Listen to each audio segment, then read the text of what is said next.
Kita cari realitanya, kita cari wakilnya, apa yang sedang terjadi. Kenapa mereka begitu? Paham ya? Jadi tidak sekedar kalau pemahaman kita tentang wakil sekedar seperti itu, penanganannya juga salah gitu lah. Penanganannya keliru. Kalau kita bilang wakil kita umat Islam hari ini bodoh, solusinya apa? Ngaji ke masjid. Solusinya kembali ke sunnah. Solusinya ngaji sunnah, solusinya ngaji Al-Quran, ngaji hadis, dan sebagainya, ngaji sunnah, bahasanya begitu. Kalau kemudian pemahaman wakil kita seperti itu, mesti solusinya begitu. Padahal solusi seperti itu kurang tepat, nggak tepat. Kenapa? Solusi seperti itu hanya akan berjalan di tempat saja, tidak mengentaskan masalah umat Islam. Kenapa? Ternyata, kenapa umat Islam bodoh? Karena memang sengaja dibodoh-bodohi. Kenapa umat Islam bodoh? Sengaja dibikin bodoh. Kenapa umat Islam melakukan banyak kesyirikan? Sengaja dibuat sistem mereka berbuat kesyirikan. Ya enggak? Kenapa mereka kemudian banyak melakukan khurafat? Sengaja memang dibikin supaya mereka melakukan khurafat. Bukan mereka terjadi begitu saja kebodohan, itu enggak. Lah, sebab inilah yang kita cari sehingga kemudian solusinya tepat. Ya. Solusinya tepat.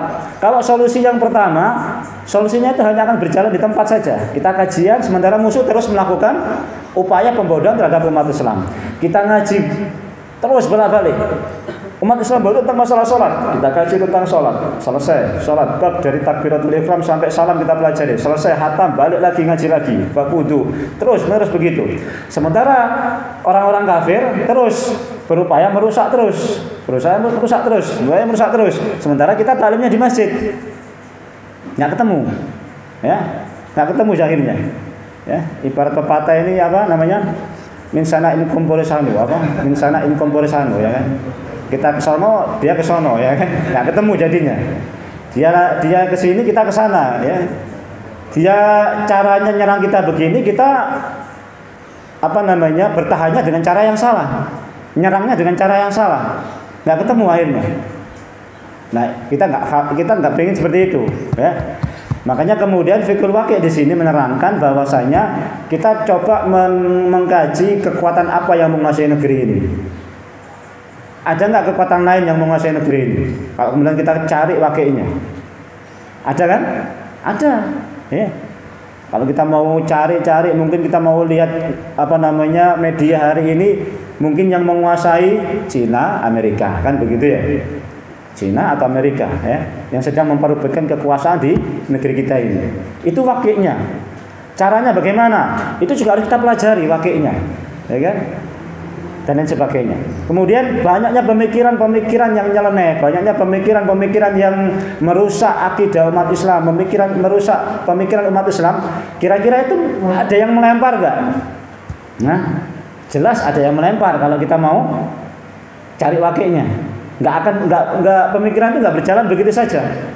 Ada yang melempar paham Islam Nusantara, ada yang melempar paham rahmatan lil alamin, ada yang melempar paham apalagi dan lain sebagainya, ya.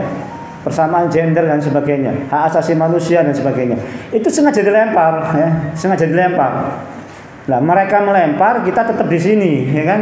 Taklim sholat, taklim wudu, taklim ini. Salah, enggak salah, siapa yang bilang salah? Tapi itu tidak menyelesaikan permasalahan umat Islam. Ya. Jadi jangan salah kalau kita kemudian menyalahkan ngaji sholat, ngaji wudu. Enggak. Kita tidak menyalahkan orang ngaji sholat, ngaji tentang masalah wudu. Enggak. Tapi ada kesalahan kalau kemudian mereka konsentrasi ke situ, ya kan? Tapi kemudian lupa penanganan terhadap upaya musuh yang memang sengaja merusak akidah umat Islam. Itu yang kita kritik sebetulnya. Nggak paham wakilnya itu di situ, ya. Nggak paham wakilnya di situ. Sehingga kemudian fatwanya sering keliru, fatwanya sering nyeleneh, kan begitu. Kenapa? Karena memang wakilnya dia salah. Fatwanya nyeleneh, ya kan. Fatwanya aneh, kan begitu. Aksi 212 haram, kan? Dan lain sebagainya. Boikot produk apa namanya orang kafir Prancis haram, karena memang nggak tahu wakilnya.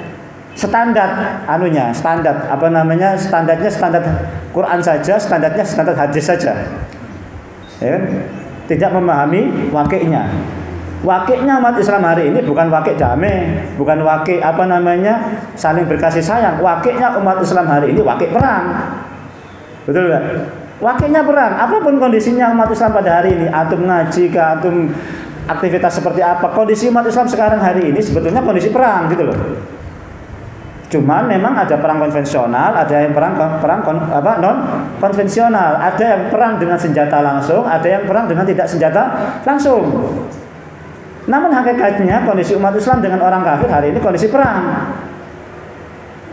bukan kondisi muamalah biasa. Nah, maka karena kondisi perang boleh saja mengkotok istilahnya memboikot ini, memboikot dan sebagainya. Yang jelas itu untuk kemudian mengurangi kekuatan musuh boleh. Kenapa? Karena perang. Paham nggak? Ini loh, karena memang keluar fatwa seperti itu karena wakilnya tidak paham, wakilnya keliru. Memandang wakilnya keliru.